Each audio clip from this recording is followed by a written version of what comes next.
Hello, ladies and gentlemen. Welcome back to Total War Tuesday. This is Jager, and we're going to be looking at a couple of more battle replays here today. The first of which will be Herbert the Pervert, wonderful, up against Arius. So let's go ahead and watch it. It'll be Pontus versus Athens, of course. Forgot to mention that. Very interesting. Pontus has a bunch of triple gold chevron archers.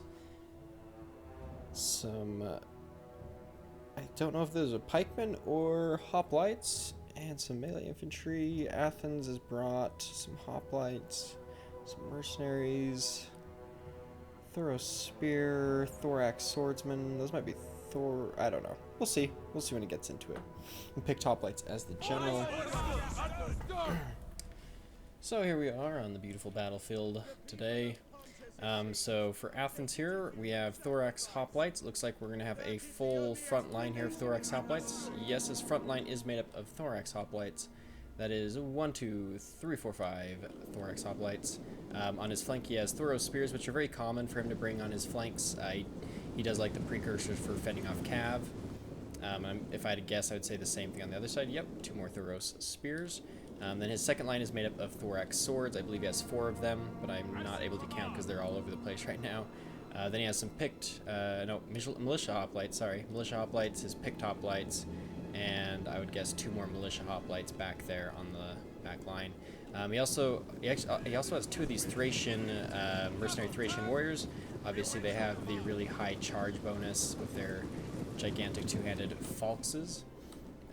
Over here on Pontus' side, we see some of those gold chevron Eastern archers. I don't know why he added that many chevrons to them, but this one has 1 gold chevron. This one has 2, 2, 2, and 2. So we can currently only see 5 of them, and in the back there we just briefly got a glimpse of something. I don't remember what it was. So it looks like Arius is going to have to be the aggressive one here today. He is moving up Thorough Spears to kind of see what the enemy... He's brought them off of his flanks, and he's going to use them as his front line. Now, they have the bigger shield, so they're able to block. They have good missile block chance, and their precursor should allow them to give them a good advantage against them. Something seems kind of odd here. I wonder if I have a mod activated. These Kuroses seem different than I'm used to. Guess we'll find out. But I'm already in it, so I'm in it to win it now. So if the mod messes something up, oh well, life goes on. So yeah, these wonderful Eastern archers that have all these gold chevrons are wasted a few of their arrows on these Thorough Spears, and now he's thrown up pikemen, which are another thing these Thorough Spears are pretty good against because of their precursors. As you can see now, he's throwing the precursors as we speak. So he's getting them in place. And these, actually, he's aiming for these archers still. Yeah, those are going straight at the archers. Huh, that's actually really strange. I would have thought he would go straight for these pikemen, because he doesn't have an advantage against the pikemen besides precursors. Could be interesting. I guess there's 10 minutes still left in this match, so maybe find some odd way of beating them. But the precursors are whittling away these Eastern archers, and they're pretty much done now. They're not long for the fighting anymore. They're not too happy about it. But oh yeah, let's check out Pontus though. So we have bronze shield pikemen. We have, it looks like 4 or 5 of those. God damn, I'm really bad at counting. 5 of those.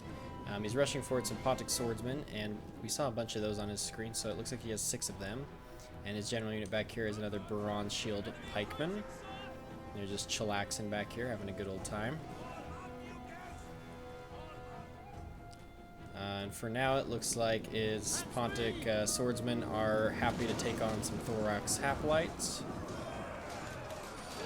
So Pontic swordsmen now versus Thorax Hoplites, which should go in the Pontic swordsman's advantage. Oh, except he's going to pull out. Okay. Interesting.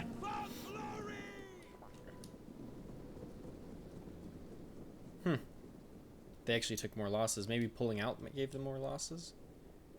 Don't know. I'm not sure. But now we have what remains of the Eastern Archers going ahead and using up more of their ammo on the Thorough Spears, which, as you can tell, is quite okay with Athens. And these Thorax Hoplites are playing over here on the corner. We're going to fast forward and wait for something to happen. It looks like, for now, Athens is happy to let Pontus run out of ammo, and Pontus is very happy to just keep shooting at these Thoros Spears. Looks like he's lost all of them but this one now. But these guys have got to be pretty close to low on ammo, if not already out of ammo. I don't know. I deselected all the mods before I started in on this. But something about these guys doesn't look, goddammit, like their cuirasses, their leather cuirasses here look different than I'm used to seeing. Maybe I just don't see this Thorough Spear unit very often. No, I have. Something's fishy here. I don't know. I disabled all the mods. There's a shit ton of them. And they are always changing, ever evolving.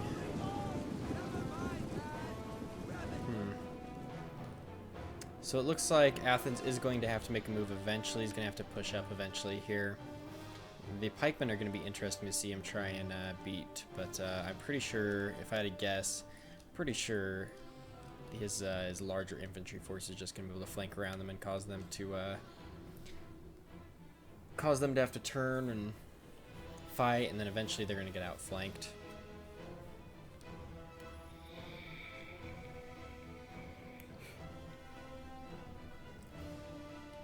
Don't assume just because your pikemen are in the center of your line that the enemy is going to go for them.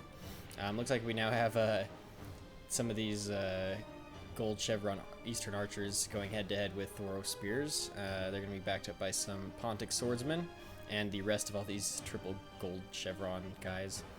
Looks like one more Thorough Spear is going to go in there to try and tip the balance.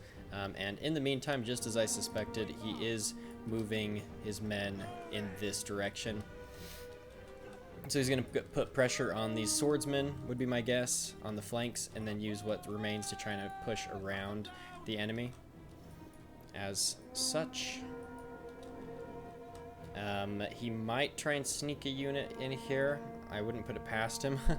I've seen him sneak things through my line before.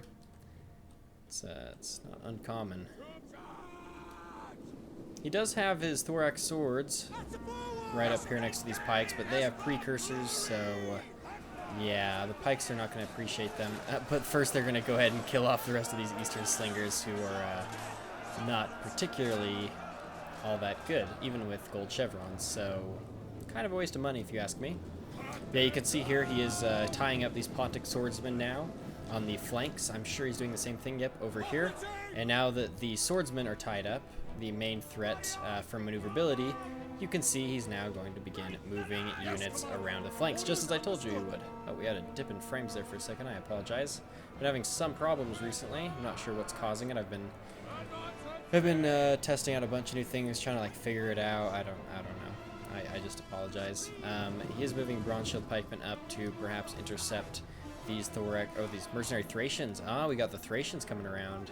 So now with the Thracians coming up behind their rear and these Thorax Swordsmen quite happy to just continually throw precursors into the Bronze Shield Pikemen.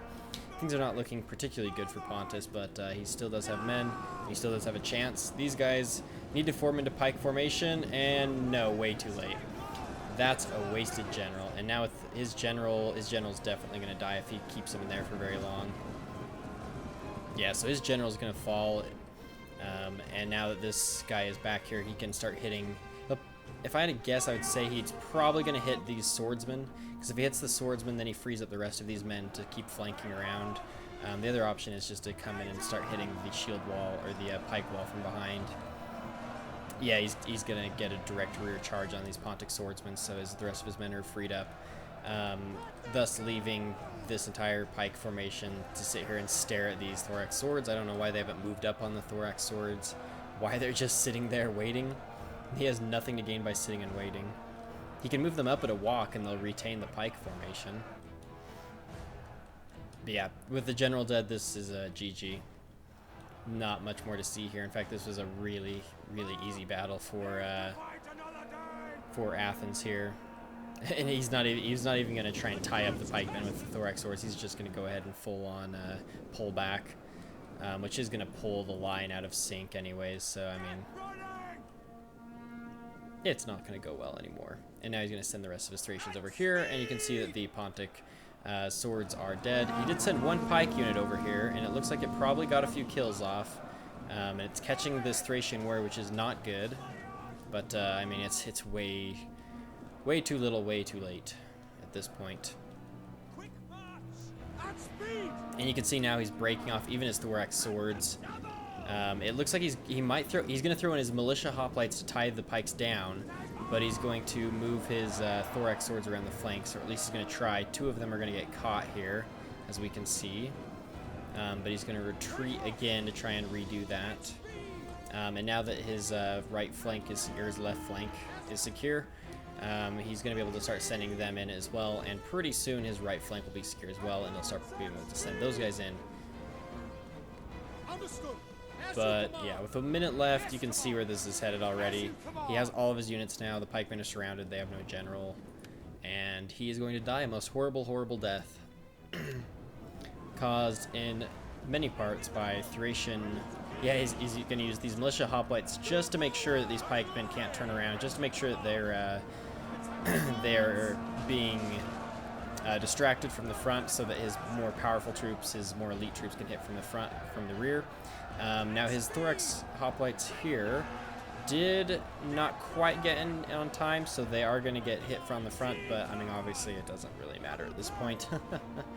Because there is a lot of angry Athenians racing forward to join the fray and take down the rest of the pikemen. And that's going to be a game for us here today. The rest of the pikes will fall relatively swiftly now. Nice. End replay. Herbert the Pervert. Not, well,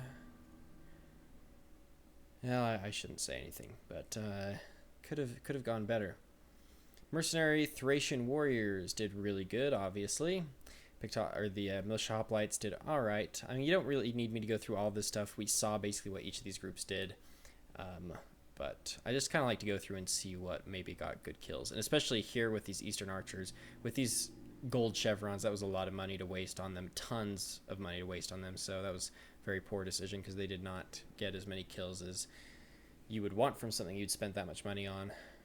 But yeah, not a lot of kills over here. Not even that many kills over here on the Athenian side. It's just he killed the general so quick with the mercenary Thracian warriors that everything else just started collapsing really quickly from the rear.